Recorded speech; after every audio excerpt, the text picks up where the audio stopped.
Hello, my friends. So nice of you to stop by. All of you. Right here, right now, in my mother's apartment. It's really quite a special time this time of the year. I've been so lonely, and it's so nice to see you all here. It's so nice to see you all in good health. Today, I'd like to discuss with you a subject that I often encounter when I am speaking with libertarians and other political groups that push the idea of a laissez-faire government and a laissez-faire market, a total free market. And this is the idea of freedom. Oftentimes they will push the idea of freedom and how it is not the government's place to limit freedom, or that the government should keep its hands off of people's liberties, and that this is why social programs are bad because they restrict and limit freedom. Well, I've been giving this some thought, and I'd like to propose something to you. This question. Let's think about what exactly limits our freedom. Yes, there are many kinds of laws, absolutely very many laws out there, and you can do a lot of crimes by just not knowing the law, and many of us break the law every day without even intending to. And yet, what kind of laws actually affect us and force our hand in a day-to-day scenario? Let's think about it. What does the law actually compel me to do, or force me to do, or prohibit me from doing on a day-to-day life? I suppose the law stops me from using violence against people so that society is able to continue functioning and people don't die. And I must remind you, I am dubious that the law is able to actually stop people from killing each other. The number one reason why I don't hurt people is because I love people, and people are beautiful, angelic beings of light, and I would never want to cause them any kind of harm. I want only love and happiness in this world. That's the number one reason why I don't hurt people. I see no desire in it. But that's the argument for why the law prohibits people from hurting each other. The second reason is, the second thing they tell me to do is they tell me to drive on the right side of the road so that I can refrain from crashing into people. Let's see. They make me use a driver's license to buy alcohol so that I do not stunt my growth prematurely by purchasing alcohol as a minor. They collect taxes. Why do they collect those taxes? That's a subject for another video, in which I discuss I will discuss the role of government. But I'd like to know, what do you actually think the role of government is for those taxes to be used for? That's another subject. Let's stick to this subject for now. So, those are the things that the government makes me do, right? Those are the ways in which the government impedes my liberties. At least in a day-to-day scenario. And I'm sure you can find other examples. But on a day-to-day scenario for the average person, these are the ways in which the government impedes our liberties. But now, let's take a look at the way... let's take a look at what else impedes our liberties.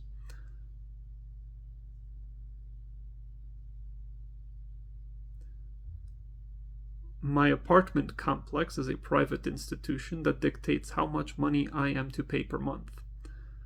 My apartment complex is a private institution which determines what hours I am able to play music or make noise in, whether I am allowed to have pets, what kind of things I am permitted to do on the property.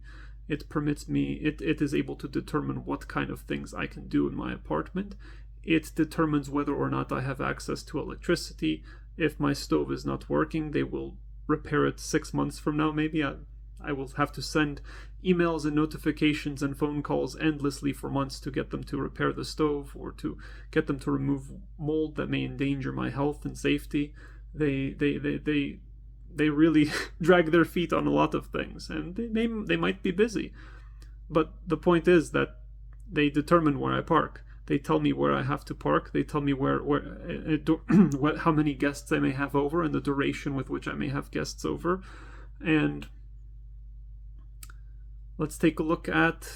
Oh, they also tell me what kind of car I may drive. There are limits to how big my car can be, what kind of car it can be, in order to park, in order for there to be less parking issues. Let's see. My place of employment is a private institution that determines how much I am paid.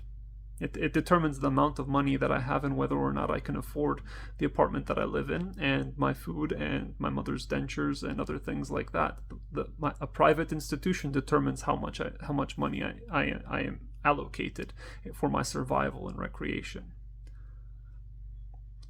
My bank is a financial institution that determines how much they are going to punish me if I spend more money than I have, which is funny. Isn't it funny how you can spend more money than you have?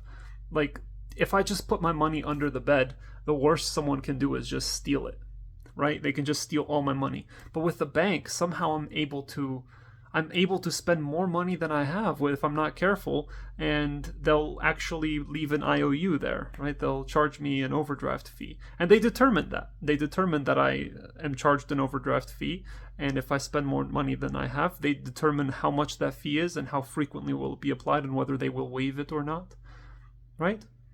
They will issue me a credit card because many things that people buy in these days are far in excess of the money that they make, and they occasionally have to have the ability to punch above their financial weight to make purchases that rely on credit, such as vehicles or other expensive investments such as space heaters and what have you, appliances and such, because prices are very high now. People can't even afford places to live based upon what the minimum wage pays them.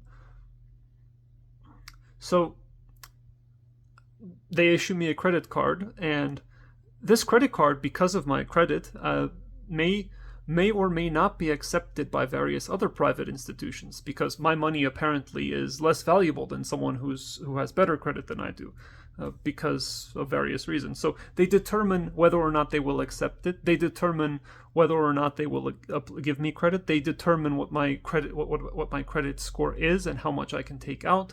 They determine the fees that they will give me if I am unable to pay the late fees that they already gave me. My apartment complex likewise is a private institution that determines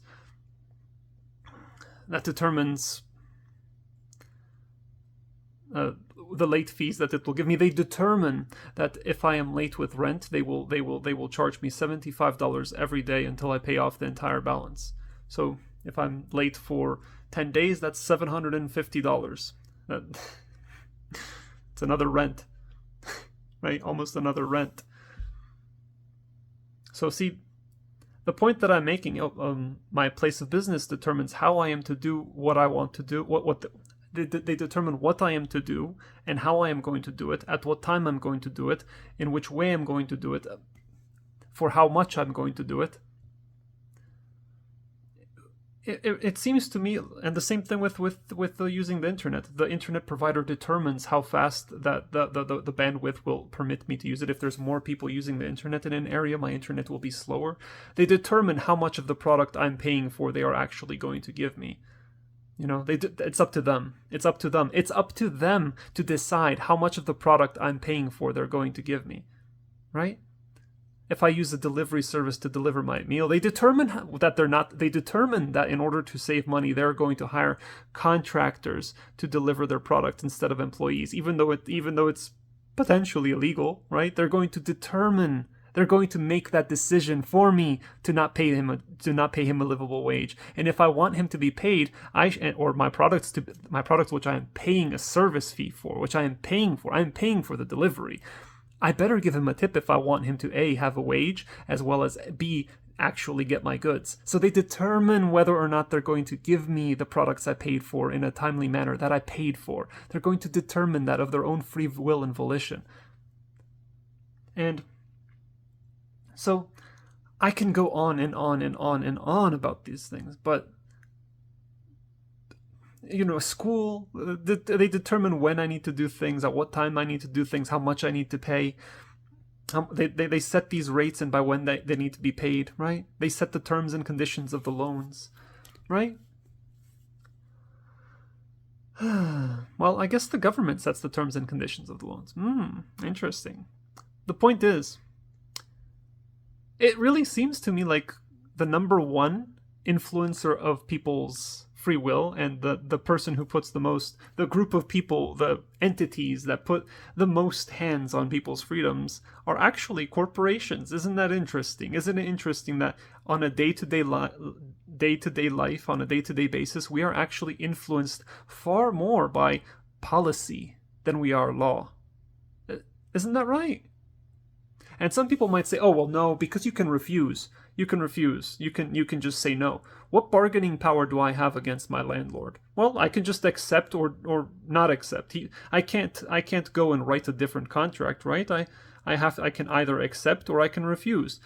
And you might say, well, you can just rent somewhere else. Yes, I might be able to rent somewhere else, somewhere a little cheaper, somewhere with terms that are a little bit more agreeable. But ultimately, you will find, I know because I've written contracts for many different apartment complexes, and I can tell you some of them are just stock. Some of them are just used off of the internet. They're just drafted from random stock documents. So a lot of them are reused from other places. They're very similar. All banks charge overdrafts, or at least most do. I've never encountered a bank that does otherwise. All of these institutions all largely have the same effect on society. Right? How much can you really refuse? What bargaining power do you bring to the situation in any of these things? You can refuse, and you can face the consequences of refusing, such as being homeless, being unemployed, not having a car, your health suffering, and eventually dying because you can't eat right, and you can't eat healthfully, and you can't afford medicine, and so forth and so forth. Eventually, you will die. You will either be homeless, or you will die, you will suffer. There's very little you can do to refuse. So, it's interesting to me that people in the defense of capitalism and corporations will discuss freedom, and yet I see that at every turn it is the corporations and businesses that impose most of the restrictions that we have on our freedom instead of the government. What do you think? Do you think people bring any kind of individual bargaining power to the table? It seems to me that most of the bargaining power that people have comes from collectives of people acting together in a unified mass. What do you think? How and what kind of ways might we be able to better organize bargaining power against various organizations? Why do you think people tend to focus on laws and government instead of policy, when it's obvious policy is far more relevant to most people's lives on a day-to-day basis? Thank you so much for watching. I'd really love to know your thoughts. If I have less than 100 videos, I think I already have more than 100 videos. Anyway, if I have less than 100 comments, I will definitely be reading them and responding. So if I'm alive, I hope so. Thank you so much for watching my video. Have a nice day. Goodbye. Be blessed. I love you all.